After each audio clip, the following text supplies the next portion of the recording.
Aku ni masalahnya bukan itulah masalahnya ni dah 20 hari bulan sekarang, dah berapa bulan nak konsisten tu susah. Tapi kalau mulakan tu boleh lah kan. Ini dah berapa hari tak buat, aduh, konon-konon nak cari trafik tapi tak konsisten. Yang penting kan konsisten ya. Aduh, tapi pokoknya aku cuma nak kongsikan hari ni perkara wajib tak berhajat kepada ikhlas. Yang berhajat kepada ikhlas adalah perkara sunat. Contohnya apa? Sembahyang 5 waktu, zakat simpanan, puasa bulan Ramadan. Itu semua tak perlu kepada keikhlasan. Kau ikhlas tak ikhlas kena buat juga. Yang perlu pada keikhlasan ni perkara sunat, main sunat, puasa sunat, sedekah. Itu perlu kepada ikhlas. Perkara wajib ni kau ikhlas tak ikhlas pun kena buat. Jadi kalau kau nak bagi tahu satu kampung tak ada masalah. Yang jadi masalah tu perkara sunat. Ya.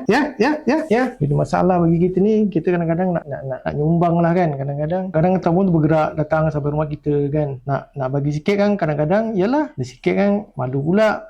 Itu dah masalah tu. Jadi bagilah banyak. Tapi dalam hati nak dapat ikhlas tu susah tu. Nanti orang tahu kita bagi sikit sebab ada yang tukang kutip. Contoh kan.